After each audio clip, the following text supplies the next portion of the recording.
My name's Olivia. I'm 32, and last December I found out my own family had been planning something behind my back. I overheard them treating me like nothing more than a babysitter for all 5 of their kids on Christmas. That moment changed everything. I'll tell you exactly what happened and how I turned the tables. But first, let me know in the comments where you're watching from, and subscribe for more real stories about family, betrayal, and standing up for yourself. It started on a quiet Tuesday evening in early December. I had just finished a long day at work and stopped by my parents' house to help my mom with some holiday decorations.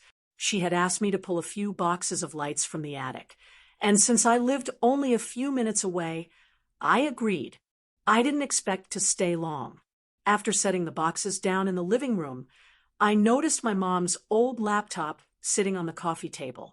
She had been using it earlier to play Christmas music while she worked. The screen was still on, a soft glow cutting through the dim room. Normally, I wouldn't have given it a second thought, but a notification popped up in the corner. It was from a group chat I recognized immediately. Family Christmas 2023. Curiosity pulled me in. My siblings and I all had access to that group, but I usually ignored it. They mostly shared jokes or photos of their kids, while I stayed quiet in the background. This time, though, the preview line stopped me cold. "Don't worry, Olivia will handle the kids." At first, I thought maybe I had misread it. I sat down slowly, my coat still on, my gloves halfway pulled off. The laptop screen dimmed for a moment, and I tapped the trackpad to wake it up. There it was, message after message, stacked like bricks, each one heavier than the last. The words that cut deep. My brother, Mark, had written first, "Glad we can finally plan an adult Christmas this year. No chasing kids around. Olivia can manage them, right?" Then came my sister-in-law, Jessica. "Of course she can. She doesn't have anything else going on. She should be happy to help." The words stung. The casual way they dismissed my life, as though being unmarried and childless at 32 automatically meant I had nothing better to do.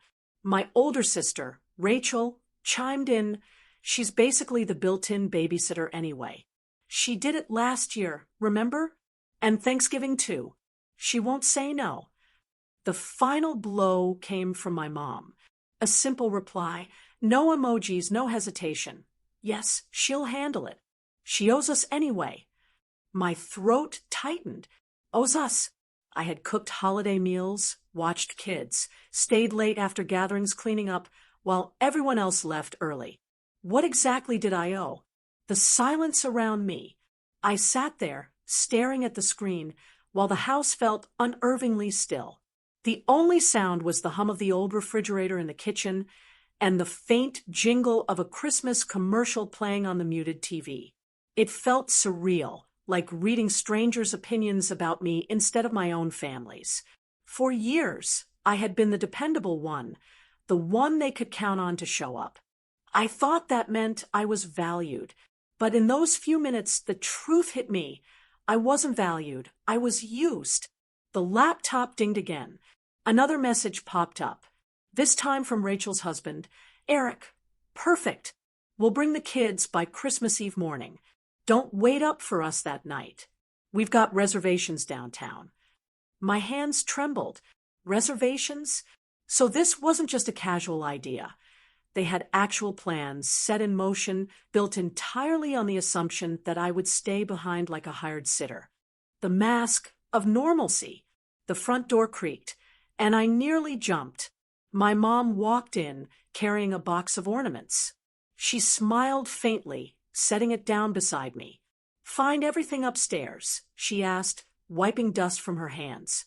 I snapped the laptop shut, my pulse racing. "Yeah, got the lights. That should be all." She didn't notice the strain in my voice. Or maybe she did and ignored it. She hummed softly, busying herself with the ornaments. I sat frozen, clutching my gloves in my lap, forcing my expression into something neutral. Inside, though, my emotions were a storm. Betrayal, hurt, anger. And underneath it all, a strange calm resolve beginning to take root. Small incidents that deepened the wound. That night, I couldn't sleep. Every time I closed my eyes, I replayed those messages. I thought about last Christmas when I stayed home with the kids so my siblings could go to a concert. I thought about Thanksgiving when I spent hours entertaining toddlers while everyone else relaxed with wine in the other room. It was as if I had been slowly trained into this role without realizing it. Each favor became an expectation. Each expectation turned into an unspoken rule. And now they weren't even asking, they were assigning.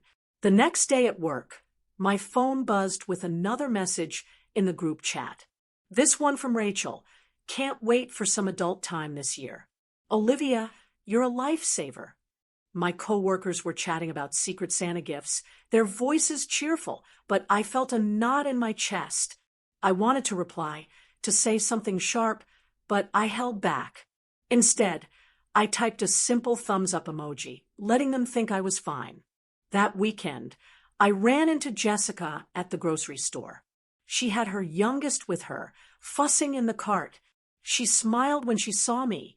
"Oh, Olivia, I was just telling Mark how lucky we are to have you. Christmas will finally be stress-free this year." I forced a smile. "Glad to hear that." My voice sounded steady, but my palms sweated as I gripped the handle of my basket. She had no idea what I knew, and I wasn't going to give her the satisfaction of seeing me crack. The quiet decision. By the time I got back to my apartment that night, I had made up my mind. I wasn't going to argue. I wasn't going to beg for respect or try to prove my worth. They had already decided who I was to them. Instead, I would let them believe their version of the plan. I would let them grow comfortable, thinking I'd be waiting with open arms on Christmas morning. And then I'd show them exactly what happened when you push someone too far. I sat at my kitchen table, a cup of tea growing cold beside me, and pulled out a small notebook. I began to write a list, not of gifts to buy or meals to cook, but of steps I needed to take to make sure I was gone when they needed me most. The discovery that evening at my mom's house had cracked something wide open in me. For the first time, I wasn't going to be the reliable one. I wasn't going to be the family's safety net. This Christmas, I would finally choose myself. The notebook still sat open on my kitchen table when my alarm buzzed the next morning. My handwriting looked shaky under the soft glow of the lamp, lists of errands, reminders, fragments of thoughts I hadn't been able to shake loose. I closed it slowly, slid it into my purse, and promised myself no one would suspect a thing. If my family believed I was going to play along, then I needed to wear that mask convincingly. When I stepped into the cold air, the sharp wind stung my cheeks. Neighbors were stringing lights across porches, their ladders wobbling as kids laughed from the sidewalks. It should have felt festive, but all I could think about was how hollow the season had become for me. Pretending would be harder than I thought. The first test. That evening, my phone buzzed with another group chat notification. Mark had posted a photo of a Christmas sweater he bought, something loud and red with blinking lights. Finally free to wear this without sticky fingers pulling at it, he wrote. Jessica responded with laughing emojis. I forced myself to type, "Looks fun. Can't wait to see it in person." A little lie, but it slid out easily. That was the frightening part. I was good at this. Pretending to be agreeable. Pretending to be dependable. Pretending I didn't see the barbed jokes hiding underneath their messages. I set the phone face down and stared at the ceiling. It felt like I was playing a role in a play nobody else realized was staged. The grocery store encounter. A few days later, I stopped at the store to pick up coffee and bread. My cart was half full when I heard Rachel's voice behind me.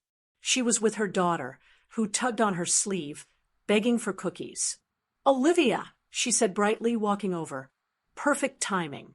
We were just talking about how nice it'll be to finally relax on Christmas. Her words hung in the air. She wasn't mocking me outright, but her tone carried a smugness that set my teeth on edge. I gripped the cart handle tighter. I nodded. Yeah, should be different this year. She smiled, distracted by her daughter dropping a box of cereal on the floor. As she bent down, she added casually, "You're a saint for doing this. I don't think I could handle 5 kids by myself." I forced a laugh. "Well, I'll manage." Inside, I wanted to shout, "You never asked if I wanted to. You just decided I would." But the mask held. She walked away, humming, and I stood frozen, the refrigerated air prickling my skin. Dinner with Mom. A few nights later, Mom invited me over for dinner. She made her usual meatloaf and mashed potatoes, setting the table as though nothing had changed. I kept my face calm, but the weight of her message in the group chat lingered. "She owes us anyway." Halfway through the meal, she said casually, "Rachel mentioned she might bring an extra dessert this year. I told her you'd keep the kids entertained, so we'd actually have space in the kitchen." My fork paused. I set it down slowly. I didn't realize I'd been assigned kitchen duty and kid duty. She didn't even look up. "Honey, you're just good at it. You know how to keep them calm. Not everyone can." I swallowed hard, my chest tightening. "Do you ever think maybe I'd like to sit and talk like everyone else?" She glanced at me briefly, her eyes softening for just a second, but then she brushed it off.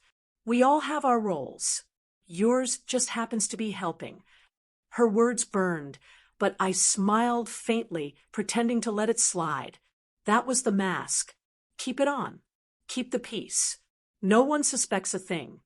The coffee shop escape. By the weekend, I needed a break.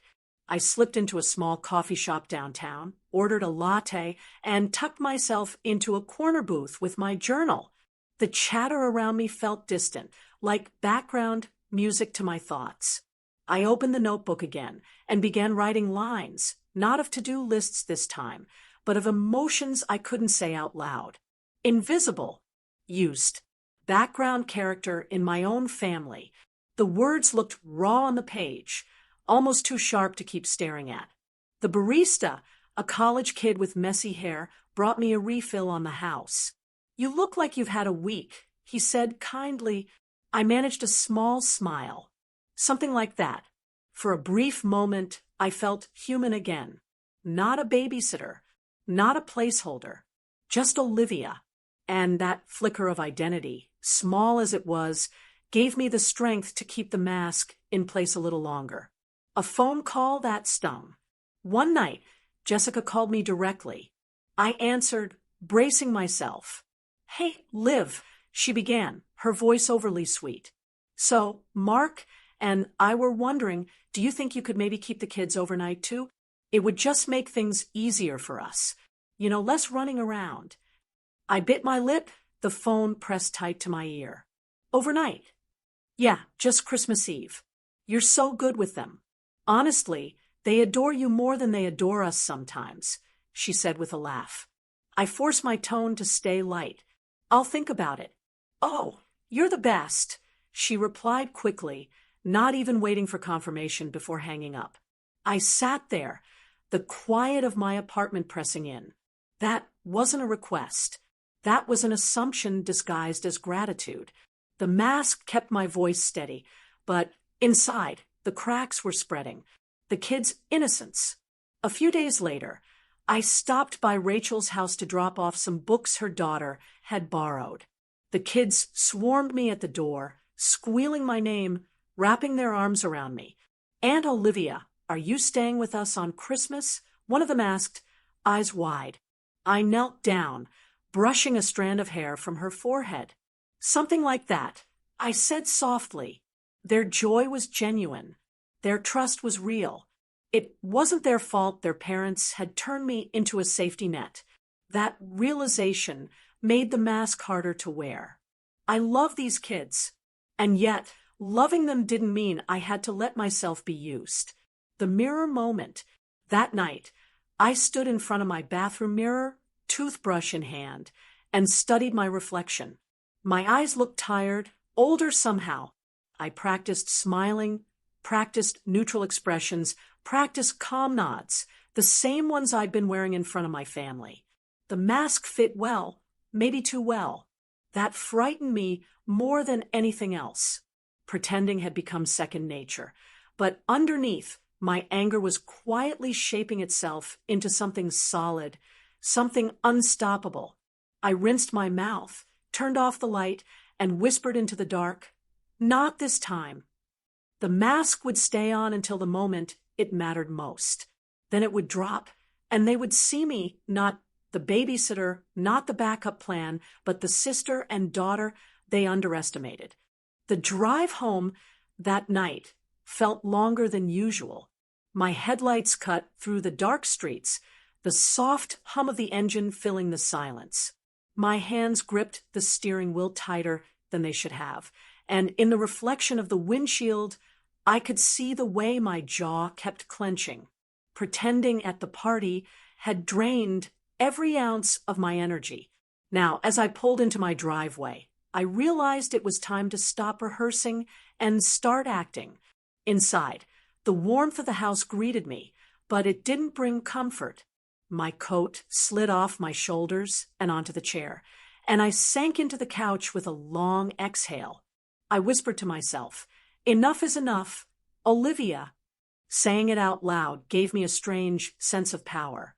For the first time, I wasn't just reacting to my family, I was preparing to take control. That night, I sat with a notepad on my lap, scribbling ideas furiously. Lines of ink turned into strategies. Excuses I could make, tasks I could shift, ways to remind everyone that I wasn't their stand-in nanny. But as much as I wanted to fight fire with fire, another part of me wanted my plan to be smart, not spiteful. If I came off too harsh, I knew they'd just twist it against me. I chewed on the end of my pen, staring at the list. You need them to see you differently, I told myself, not as someone who's available, but as someone with her own life. The plan started small. First, I'd create commitments outside of family, visible ones. That way, when the holiday rolled around, I'd have a solid reason to say no without guilt. Second, I'd ease into conversations with subtle hints, planting seeds so no one was blindsided when I spoke up later. And third, I'd prepare a backup strategy, just in case the first two didn't stick. The following morning, I woke earlier than usual, a nervous energy pushing me forward. I opened my laptop and began searching for volunteer opportunities, local workshops, anything that could give me a legitimate reason to excuse myself from being their default sitter. A community center in town was hosting a holiday donation drive and needed help with organizing events. Perfect. I signed up before I could talk myself out of it. Later that day, I mentioned it casually to my friend Marlene over the phone. "They're not going to like this," she said after I explained. "I know," I admitted, "but they'll have to deal with it. I'm tired of being the fallback option." Her laughter carried through the receiver. "Olivia, I've been telling you for years to set some boundaries. Finally, you're doing it." Her encouragement added fuel to my determination. That weekend, I put the first piece of my plan into motion. My sister, Claire, called asking if I could take her twins to soccer practice while she ran errands. Normally, I would have sighed and agreed, but instead I replied, "Actually, I can't. I've already committed to helping with a local event." There was a long pause on her end. I could almost picture her blinking in surprise. "Oh," she finally said. "Well, I'll figure something out then." After hanging up, I leaned back in my chair, a small smile tugging at my lips. It was a small victory, but it mattered. As the days passed, I continued laying the groundwork. At work, I volunteered to stay late on a few projects, making sure my calendar looked full. At the donation drive, I snapped photos of myself helping decorate, wrapping gifts, and sorting toys, evidence I knew I'd need later. And when family conversations popped up about the holidays, I slipped in gentle reminders. "So how's everyone's schedule looking this year?" my cousin Mark asked one evening during a family group chat. I typed quickly, "I'll be busy with the community event through Christmas Eve, but I'll try to swing by later." No lies, no apologies, just fact, but pretending was still part of the game. Around family, I kept my tone light and cheerful even when irritation bubbled beneath the surface. My mother, bless her heart, had started dropping comments like, "Well, Olivia's always so good with the kids. She'll help, won't you?" Each time, I forced a smile, then redirected. "I'll be helping out at the center most of the week. Mom, they really need volunteers this year." It was exhausting, balancing truth and pretense, but I could feel the shift happening. Slowly, the family began to realize that maybe, just maybe, I wouldn't be available this time. Still, I wasn't naive. I knew them too well. They'd wait until the last minute, then try to guilt me into stepping in. That's why I crafted my backup plan. One chilly Thursday evening, I sat in my living room with Marlene, sipping hot tea. I laid out the final stage of my strategy. If they push me into a corner, I told her, I'll pull out the photos, the sign-up forms, the emails. I'll show them I wasn't sitting around avoiding them. I was actually contributing elsewhere. Marlene nodded approvingly. "And if they still don't get it, then I'll say it straight. I love the kids, but I'm not the family babysitter anymore." Her smile widened. "Olivia, that's the strongest I've ever heard you sound." For the first time in weeks, I felt something I hadn't before, confidence. But the plan wasn't without hurdles. The very next day, my brother Luke stopped by unannounced, 2 of his kids in tow. "Hey," he said casually, "could you watch them for an hour while I run to the store?" Panic flickered in my chest. This wasn't part of the controlled rollout I'd envisioned. But I steadied myself and replied, "I can't today. Luke, I'm heading out in a few minutes for the donation drive." He frowned. "It's just an hour." "I know," I said gently, "but I already made a commitment." The look on his face, part surprise, part annoyance, told me he wasn't used to hearing no from me. But after a moment, he shrugged. "All right, I'll figure it out." As the door closed behind him, I exhaled a shaky breath. That was the real test, and I passed. The weeks leading up to Christmas moved quickly, and with each small step, my plan gained momentum. I learned to navigate the tricky waters of family expectations, guilt, and subtle manipulation. Some days were harder than others. I still battled the little voice in my head that whispered I was letting them down. But deep down, I knew I wasn't. I was finally standing up for myself. The closer we got to Christmas, the more the tension grew. I could sense the unspoken frustration in group chats, the clipped tones in phone calls. But I kept my head high, reminding myself that change was never easy. And on the night before the family gathering, as I laid out my clothes and prepared to face them all, I realized something important. This wasn't just about babysitting. It was about respect, independence, and reclaiming my place in the family as more than just the helpful one. The plan was in motion, and there was no turning back. The morning of Christmas arrived with a sharp chill in the air. Frost clung to the edges of my windows, the glass painted in icy patterns that caught the pale winter light. I stood in front of the mirror longer than usual, adjusting the red sweater I'd chosen for the day. It was simple, warm, and comfortable, exactly the opposite of how I felt inside. As I slipped on my boots, I whispered, "Today's the day." My reflection stared back at me, eyes steady but cautious. I wasn't walking into a celebration. I was walking into a battlefield disguised as a holiday gathering. The drive to my parents' house felt heavier than the snow-laden clouds overhead. Houses along the street sparkled with lights. Wreaths hung proudly on doors, and children played in bundled coats on the sidewalks.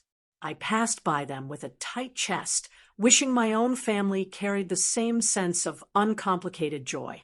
When I finally pulled into my parents' driveway, I spotted my siblings' cars already parked.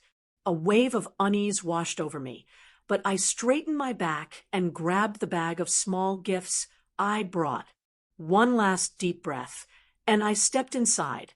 Warmth, cinnamon, and the faint sound of holiday music greeted me as I entered.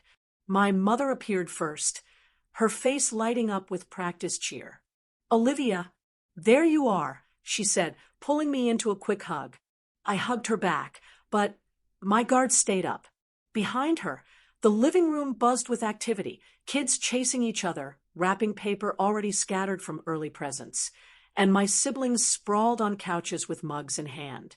"Hey, Liv," Claire called, waving half-heartedly. Perfect timing. "The twins will need someone to watch them while we set the table." The words hit like the first drop of rain before a storm. I forced a smile, carefully placing the bag of gifts on the side table. "Actually, I can't today. I'm here to spend time with everyone, not to run after the kids." Her expression froze, surprise flickering across her face. The room seemed to pause, conversations dipping just low enough for people to notice. Luke chimed in from the couch, his voice laced with casual dismissal. "Oh, come on, Olivia. You're the best with them. Just keep an eye out for a while. It's not that hard." My fingers curled against my sweater, nails digging lightly into the fabric. I could feel the moment teetering, that delicate line between silence and explosion. I stepped further into the room, voice calm but steady. "I'm not the built-in babysitter anymore. I've told you all, I've made commitments outside of this, and I'm not backing out of them just to make things easier here." A hush fell, the kind that prickled at the back of my neck. My mother blinked, clearly unsure how to navigate the tension. "Olivia, it's Christmas. Let's not make a fuss. The children just need a little attention." My pulse quickened, but I stood firm. "And I need respect, Mom.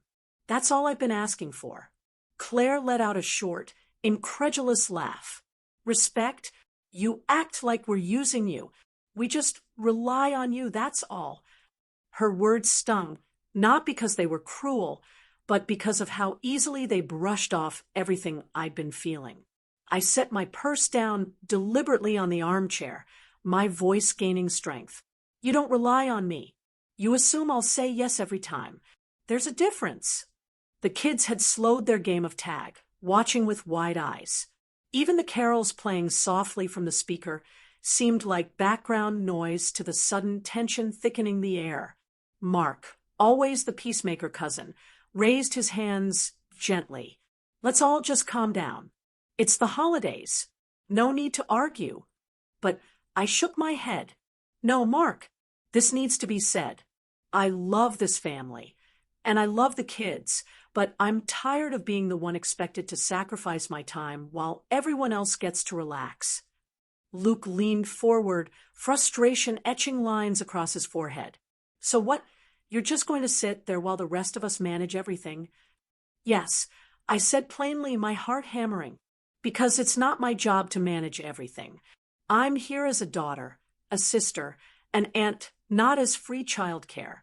The silence that followed was heavier than before. My chest rose and fell quickly, but I didn't waver. Finally, my father spoke up from his chair by the fireplace. His voice was steady, thoughtful. "She's right." All heads turned toward him. He set his mug down carefully, eyes sweeping the room. "We've leaned on Olivia for too long. It wasn't fair, and I think we all knew it." Claire's mouth opened, then closed. Luke looked away, jaw tight. My mother pressed her lips together, torn between defense and realization. Dad continued, "It's not about helping or not helping, it's about choice. She deserves that. We need to respect her boundaries, just like we'd want ours respected." The weight of his words sank into the room, slow and undeniable. I swallowed hard, relief mixing with disbelief. My father wasn't one to take sides, yet here he was, standing firmly on mine. Claire crossed her arms, muttering, "Fine, but it would have been nice to know earlier, instead of springing it on us like this." I met her eyes evenly. I'd been dropping hints for weeks. Maybe no one wanted to hear them. The truth lingered in the air, undeniable. The rest of the day carried a different rhythm. Conversations felt stiffer, laughter more measured, but there was also a subtle shift.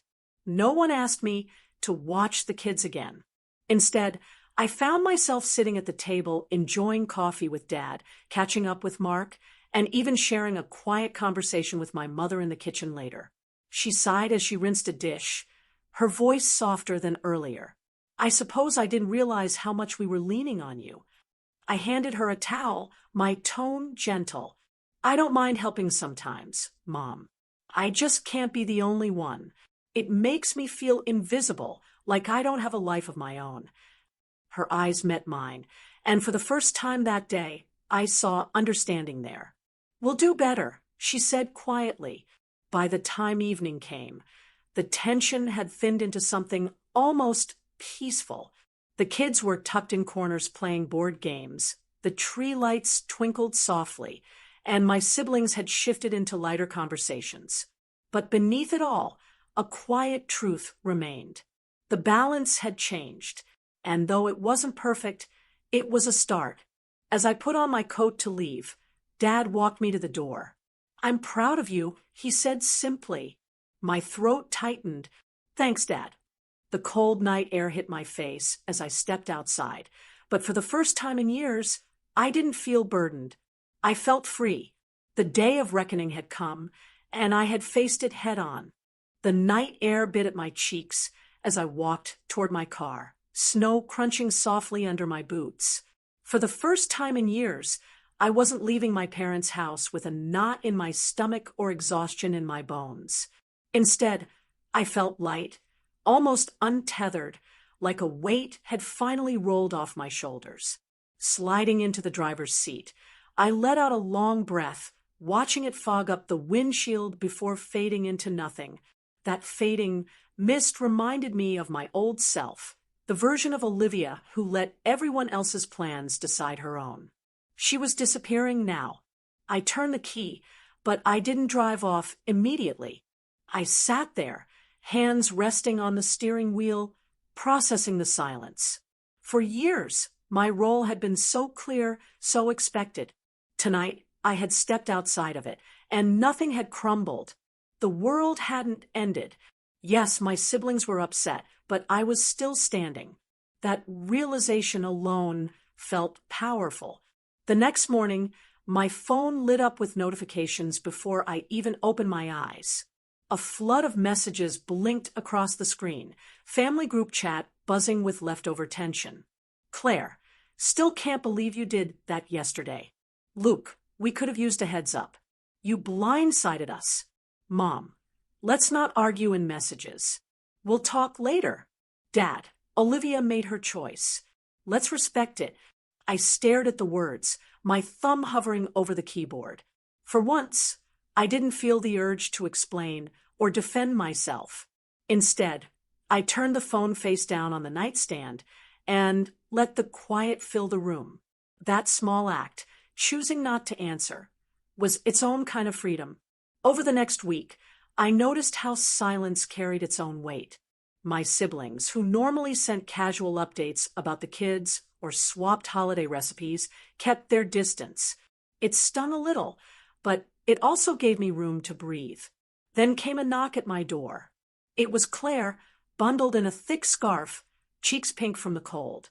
She held a travel mug of coffee in one hand, almost like a peace offering. "Can I come in?" she asked, her tone cautious. I stepped aside, and she walked in, glancing around my living room as if it were foreign territory.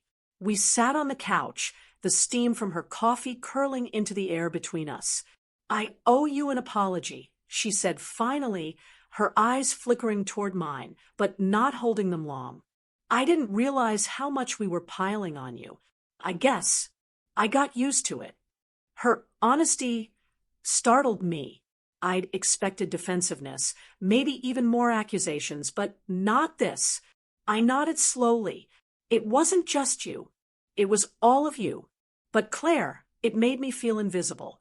Like my life didn't matter compared to everyone else's. Her eyes softened. You matter, Olivia. I just never thought about how it must have felt for you. That conversation, though awkward and stilted, cracked open a door I hadn't thought possible. For once, my sister wasn't just seeing me as a convenience. She was seeing me as a person. Weeks later, Luke called. His voice was less defensive than before, though still hesitant. Listen, he said, clearing his throat. I'm not great with words, but I know we dumped a lot on you. And yeah, I was annoyed at first, but I get it now. You needed to set boundaries. Boundaries. That word had become my anchor, the line I wished I had drawn years earlier. I replied gently, it's not about not wanting to help.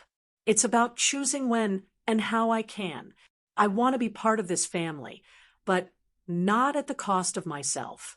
There was a pause on the other end. Then he chuckled softly.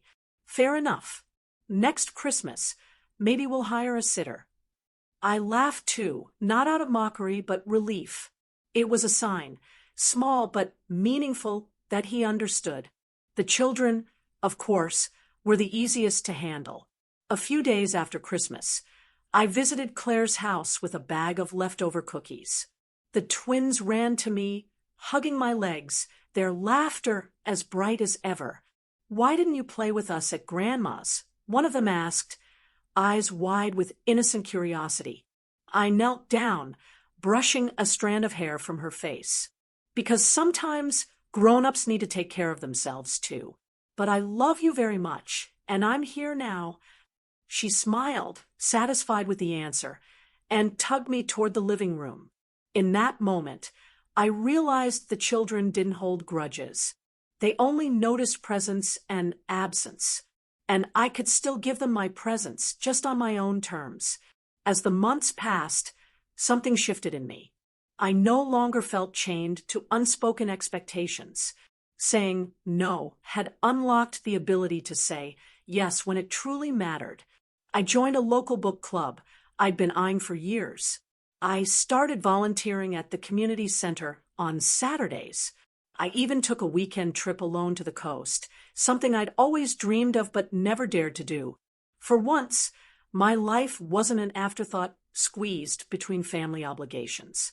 It was my own. And interestingly, as I grew stronger in my independence, my family began to treat me differently too. They didn't always get it right, but there was an effort I hadn't seen before, an acknowledgement that I wasn't just the babysitter. One evening in March, my parents invited me over for dinner. The meal was simple: roast chicken, mashed potatoes, green beans, but the atmosphere carried a different kind of warmth than Christmas had. Midway through, my mother set down her fork and looked at me earnestly. Olivia, I've been thinking about what you said that day, and I want to thank you. You taught me something I should have realized sooner, that even in families we have to honor each other's limits. Her words lodged in my chest, both tender and bittersweet. Dad nodded beside her. We're proud of you for speaking up. Sometimes the hardest lessons are the ones that bring us closer. I blinked back sudden tears, not out of sadness, but gratitude. All the years I'd spent silently bearing the weight, they hadn't been wasted. They had led me to this. As spring melted into summer, I often reflected on that snowy Christmas. The day I thought might tear my family apart had instead planted the seeds of change. The real lesson wasn't just about standing up for myself. It was about teaching others how to see me. Respect doesn't arrive on its own. Sometimes you have to demand it. And once you do, people either rise to meet it or they don't. Thankfully, mine did. That Christmas didn't ruin family traditions. It rewrote them. The next holiday season, When planning began, I noticed the difference immediately. Claire messaged, "We're all pitching in for meals this year. No one's stuck with everything. Look at it. We'll take turns watching the kids too." Mom chimed in, "Olivia, you bring whatever dish you love. Just come and enjoy yourself." For the first time in decades, I looked forward to Christmas without dread. On a quiet evening, as snowflakes drifted lazily outside my window, I sat with a mug of tea and thought back to the note I'd once discovered, the one that had started everything. The betrayal of that moment had cut me deeply, but it had also lit the spark I needed to change my life. I whispered into the stillness, almost like a promise to myself, never again. Because the greatest lesson I learned wasn't just that my family needed boundaries. It was that I deserved them. And once I believed that, everything else followed. In the end, I realized the night wasn't about humiliation, betrayal, or even revenge. It was about clarity. The masks had fallen, the whispers had quieted, and I finally saw people for who they truly were. And while that truth hurt, it also freed me. Walking away didn't feel like defeat anymore. It felt like choosing peace over pretense, dignity over drama. Sometimes the hardest lesson to learn is that not every bond deserves to be mended, and not every seat at the table is worth fighting for.